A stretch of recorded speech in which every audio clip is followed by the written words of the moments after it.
Hello and welcome back to my channel Inspire with Anushka. Guys, how are you? Hope you all are fine. Guys, actually today we are going to study about the green revolution.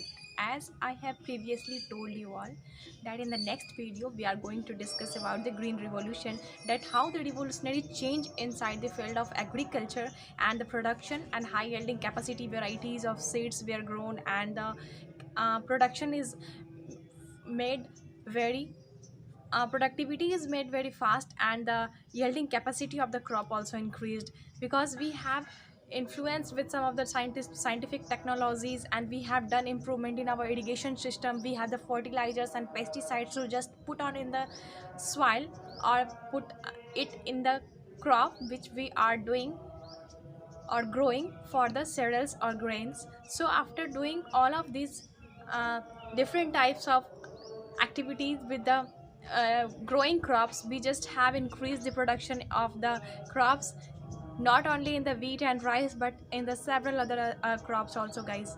So today we have to discuss about this green revolution, because green revolution has changed, has created a tremendous increase in the capacity of the uh, wheat, rice and several different other cereals. So guys, actually we have the limited type of land. As in the previous videos also I have discussed that we have a limited cultivated area, and day by day the population is increasing but the land is limited.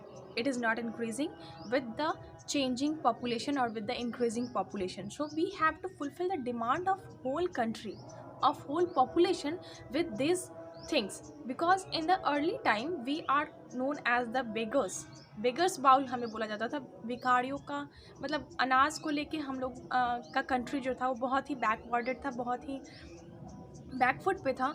लेकिन हम लोगों ने जब से green revolution को अपनाया, green revolution में actually हुआ क्या, हम बस ये जानना चाहते हैं। So the main thing that occurred during the process of green revolution is that we have applied the scientific technology which are shown by the scientists with respect to the international level or the national level, because we have previously discussed about the hybridization. What happens in the hybridization?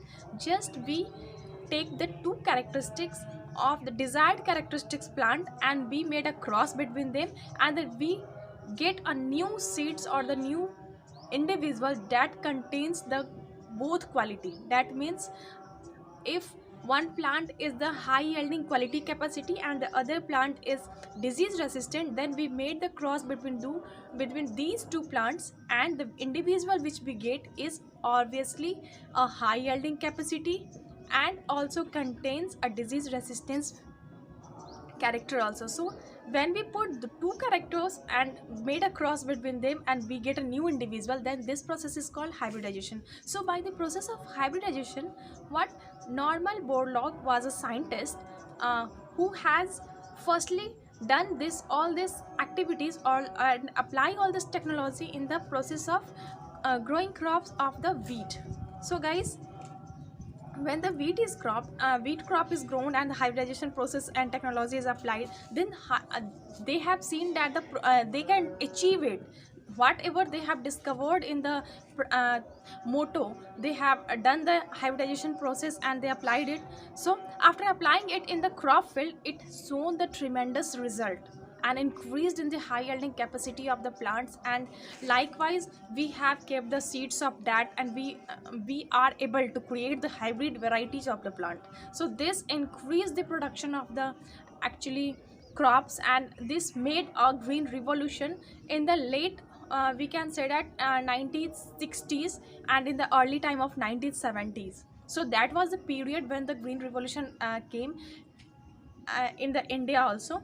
In India, Normal Borlaug was known as is known as the father of the green revolution, because in India he has started doing the applying this technology in the field of rice growing, wheat growing, cereals, maize and all these extra plants.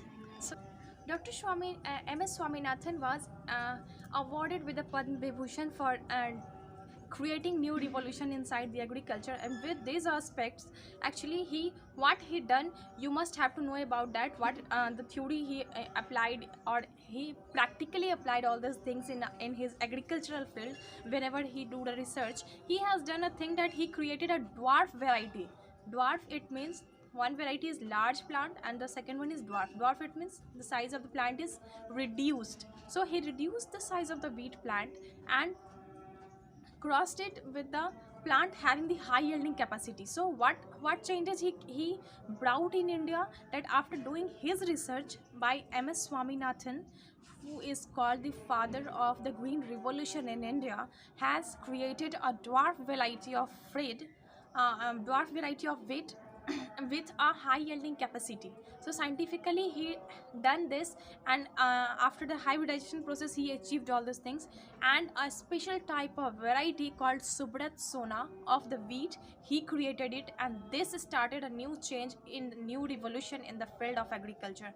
And the scientists thought that if he can change, he can do the hybridization process and he can apply it on his field, why not the other farmers can also do it? So he started to putting a new seeds, a new hybridized quality of seeds given to the farmers, and started the creating a dwarf plant of the wheat which has the high yielding capacity. So guys, this is the real cause for saying him the father of green revolution, Normal Borlaug. Okay guys, actually applied the hybridization process with all these different type of crops and get the result. So the green revolution is not only the applying the process of hybridization, it is the first we can put this in the first one, we can give the preference to that topic, that we have applied the hybridization process and we have perfectly or the purely applying the new scientific technology, all the facility just to increase the production of the plant. But the second and third, there are also some other points which have been combinedly given it the new dimension to the to creating the green revolution. Okay guys, so the next other backward topics are the, we have changed the irrigation facilities, we have uh, done some infrastructures, and we created the dams, we created every channels just to supply the water to the crop field. So irrigation facilities was also improved. Just this is also the main reason, backward reason behind the green revolution. And the third one is that also we have applying, we are started to applying the fertilizers, the pesticides, and all this different types of disease resistivity things give providing to the plant, that can through which it can gain its productivity and it can increase it. So guys, this is all about the green revolution. Hope you all have understood it, and if any question is asked from this topic, and if you are asked to write a short note on the green revolution, you can put all these points in a small paragraph, and of course your answer will be right. So guys, if you have any question related to this topic, green revolution, you can ask directly through me by putting it in the comment section, and you can also put in the comment section your suggestions and any topic of the science if you want to know about that. So guys, I will definitely go through it and make a video just to explain you, and I will always I actually, you can also see that I'm always be in the way just to explain all these things in that language which will be easier to understand you, because actually I came just to teach you, just to distribute my knowledge and share my knowledge with you all. And if you all will not understand, then it the whole level will be wasted.